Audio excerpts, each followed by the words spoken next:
자, 구독자 여러분 반갑습니다. 예, 오늘은 중국과 일본에 대한 얘기를 좀 하겠습니다. 예, 중국과 일본에 대한 이야기는 역사적으로 우리나라와 굉장히 관련이 깊죠.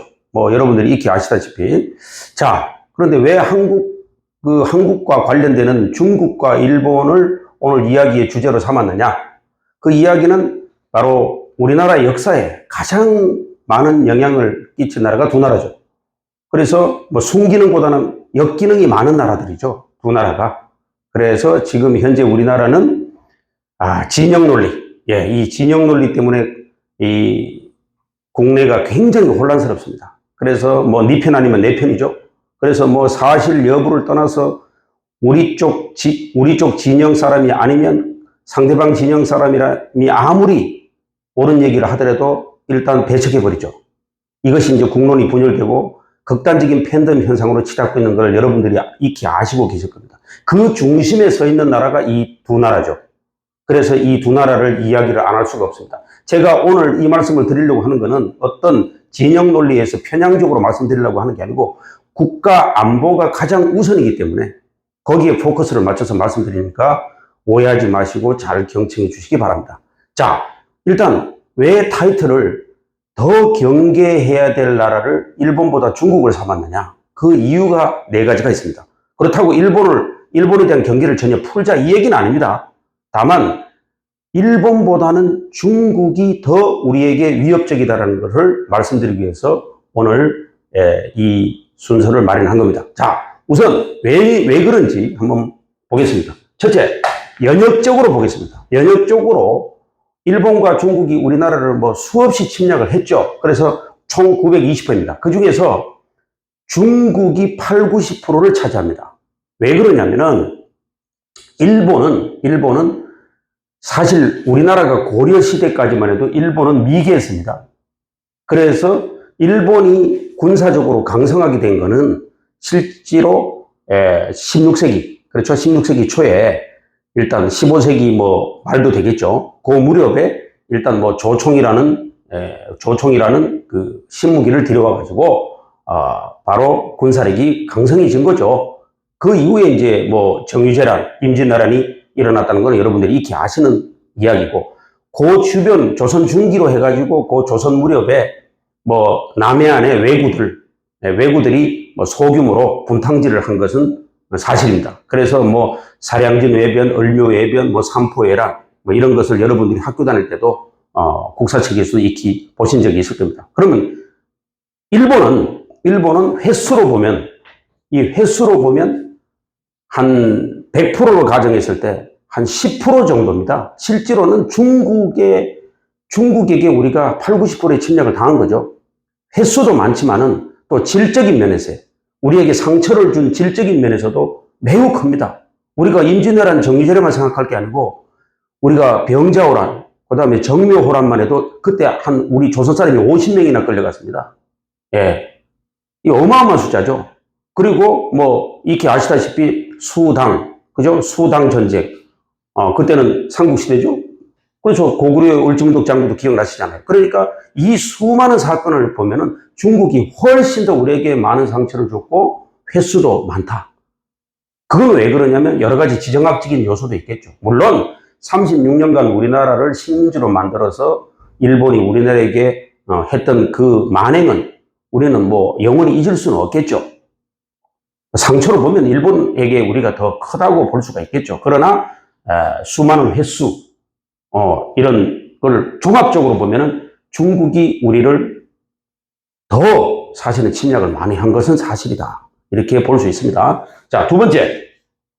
안보를 봅시다. 안보. 지금 현재 러시아의 푸틴도 얼마 전에 김정은을 만나고 갔지만은 이렇게 최근에 러중북, 자, 북중러가 상호 동맹 관계를 더욱더 돈독히 하고 있습니다. 이건 왜 그렇다고 생각하십니까? 예. 일단 동맹 관계를 구축함으로써, 그렇죠? 예. 일단 우리 민주 세력, 그렇죠? 예. 도전을 더욱더 공고히 하려고 하는 측면이 있겠죠. 침략의 의지를 불태우려고 하는 거겠죠. 그러니까 한미일도 역시 동맹 관계를 더욱더 공공히 해야 된다는 건 당연한 귀결이 되겠죠. 그런데 우리가 한번 보시면은 일본을 보시면은 일본은 실제적으로 지금 그 이쪽에 그 캄차카 반도가 있고 여기 일본이죠. 여기 이제 홋카이도가 있는데 여기 이제 쿠릴 열도라는 데가 있습니다. 여기서 지금 러시아와 굉장히 군사적으로 긴장 관계가 굉장히 고조되고 있습니다. 쿠릴 열도 그 영유권 문제 때문에. 그 다음에 이쪽에 그 대만과 중국과 일본 그 오키나와 사이에 있는 그 센카쿠 열도에서도 굉장히 긴장 관계가 촉발되고 있죠. 그러다 보니까 일본 내부의 유사시에 그렇죠. 어떤 일이 벌어질지 모르기 때문에 자꾸 미국과 동맹 관계를 더욱더 긴밀하게 하려고 하는 것은 분명히 기정사실이다 이 말이죠. 왜냐하면 일본도 미국에 대해서 굉장히 감정이 좀 좋은 감정이 아니죠. 사실은 역사적으로 보더라도. 물론 뭐 자기들이 뭐 진주만 폭격이라는 뭐 어떤 원죄가 있지만은 뭐 그 이후에 미국으로부터 받은 뭐 도쿄 대공습이라든가 아니면 히로시마 나가시키 원자탄이 투하되고 자기들도 상당한 피해를 본 거죠. 그래서 미국에 대해서 좋지 않은 감정을 분명히 일본도 가지고 있죠. 그렇지만 왜 미국과 그렇게 미일 동맹을 더욱더 굳건히 하려고 하는 의도를 잘 보셔야 됩니다. 그렇죠? 그래서 자기들도 러시아나 중국과 어떤 긴장 관계가 계속 고조되면 유사시에 미국의 힘을 빌리려고 하는 그런 의도가 충분히 있다고 봐야 되지 않겠습니까? 상식적으로 봐도 그렇죠. 그러면 한국은 더욱더 더하죠. 한국은 우리 눈앞에 바로 이 세계에서 가장 호전적인 집단 북한을 두고 대치하고 있는 상황에서는 한국의 미래는 정말 일촉즉발의 상황이 아니라고 볼 수가 없죠. 이 상황에서는 대한민국도 과거의 상처를 일본이 주었다 하더라도 미래지향적으로 생각하지 않을 수가 없는 거죠. 그래서 한미일 동맹을 더욱더 굳건히 해야 된다는 당위성이 여기에 있는 거 아니겠습니까? 그래서 한미 상호 방위조약도 좀 수정할 필요가 있습니다. 1953년에 미국 트루먼과 이승만 대통령이 맺은 1953년 한미 상호 방위조약의 내용은 한반도의 유사시에 미국이 대한민국의 즉각 개입에는, 그러니까 자동 개입이 아닙니다. 이 문구를 수정해야 돼요. 일본은 그렇지 않습니다. 일본은 미국과 맺은 그 미일 상호 방위조약의 내용을 보면은 일본의 어떤 유사시, 일본의 전쟁이 발발했을 때 미국이 의회 승인 없이 자동 개입입니다. 그런데 한국은 어떻습니까? 한국은 한미 상호 방위조약의 내용을 보면은 자동 개입이라는 용어가 없어요. 의회 승인을 받아야 됩니다. 이게 문제라는 겁니다.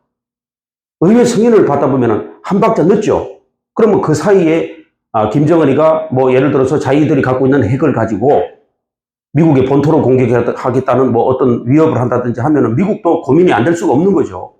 그 여러 가지의 변수가 있기 때문에 이 한미 상호 방위조약의 내용도 수정할 필요가 있다. 저는 이렇게 생각하고 있습니다. 그래서 이런 측면에서는 우리가 앞으로 한미일 상호 공조체제를 더욱더 굳건히 해야 될 필요가 있다. 이렇게 보고 있습니다. 자, 그 다음에 세 번째는 지정학적 위치입니다. 이 지정학적 위치는 아까 말씀드렸지만 한국을 둘러싸고 있는 게 전부 다 강대국이죠.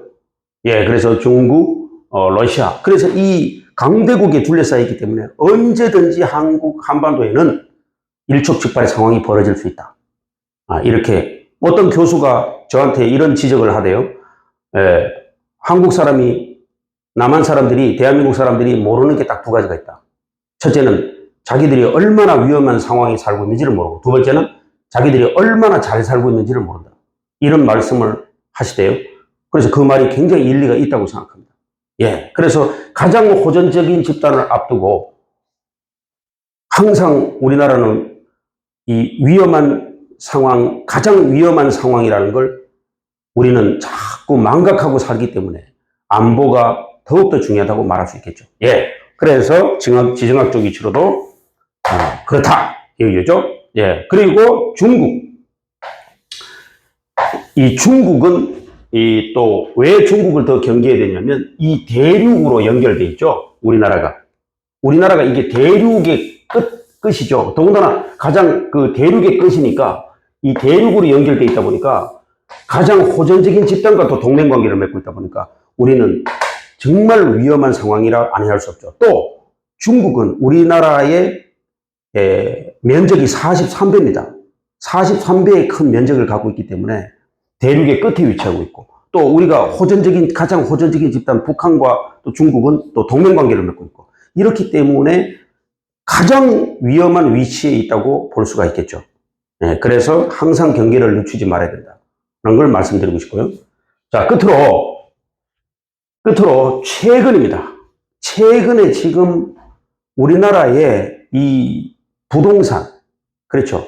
주로 제주도, 또 여의도, 또 강남, 어마어마한 중국 자본이 들어와 있습니다. 그래서 이 화교들의 재산 규모가 어마어마한데요. 그래서 주요 부동산이 거의 중국 손에 다 넘어갔습니다. 주요 부동산이. 엄청나게 지금, 중국인이 많이 우리나라 주요 부동산을 다 사들였습니다. 거의 주요 빌딩을. 근데 이게 법이 좀 또 문제가 있는 게, 중국 사람이 우리나라의 빌딩을 매입하면은 영구 소유입니다. 이 법이 또 과거에 또 이 진보 좌파 정권이 이 중국 사람이 우리나라 부동산을 매입하는데 규제를 좀 많이 풀어가지고 지금 엄청난 그 빌딩들이 지금 중국 손에 넘어가 있습니다.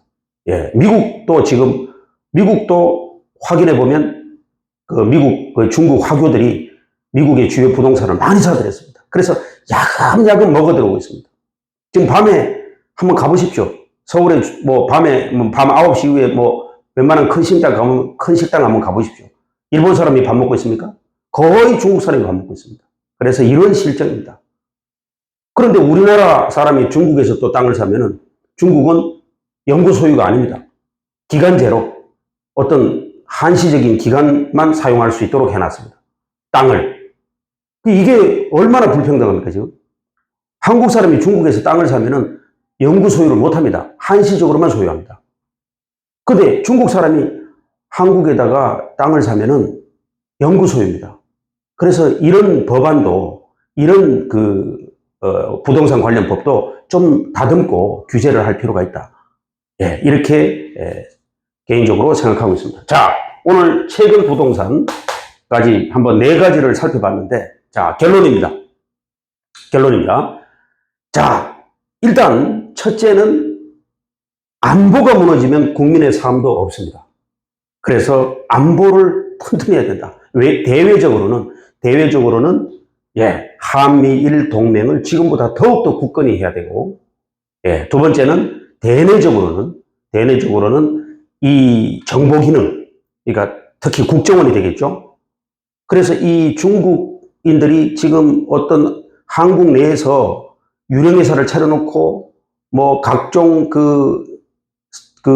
첨단 기술, 그러니까 쉽게 말하면 예를 들어서 LG가 지금 TV 기술이 전 세계적 아닙니까? 그런데 그 유령회사 차려놓고 한국 기술자들 뽑아가지고 연봉 10배 준다 그러고 빼가고 산업 기술을 엄청나게 빼갑니다. 그래서 대내적으로는 이 정보 기능, 그러니까 국정원이 지금 기능이 굉장히 쇠퇴해 있죠. 그래서 쇠퇴한 국정원의 기능을 업시켜가지고, 그리고 각종 정보기관, 지금 경찰서도 안보 기능이 많이 상실되어 있습니다. 그래서 그 안보 기능, 대외 정보 기능, 그래서 이런 기능을 많이 업시켜가지고, 군 기무사도 마찬가지고요. 그래서 엄청나게 땅에 떨어진 정보 기능들을 지금 매우 향상시켜가지고, 이런 중국에서 지금 각종 우리나라의 산업, 귀중한 기술, 비밀 기술, 이런 것을 빼가시는 걸 일단 원천적으로 봉쇄할 필요가 있다. 저는 이렇게 보고요. 마지막으로, 중국인들이 우리나라의 부동산을 야금야금 먹어 들어가는 것을 일단 제어할 필요가 있습니다. 그래서 거기에 관련된 법안도 많이, 좀 다듬어서, 중국 산업이 우리나라에 무제한적으로 침투하는 것을 원천적으로 봉쇄하는 그런 조치도 필요하다. 저는 이렇게 보고 있습니다. 오늘 일본보다 중국을 더 경계해야 된다는 이유 4가지를 같이 한번 고민해 봤습니다.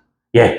예, 오늘 강의는 이것으로 마치고 다음에 또 다른 주제로 여러분들을 만나 뵐 것을 약속드리겠습니다.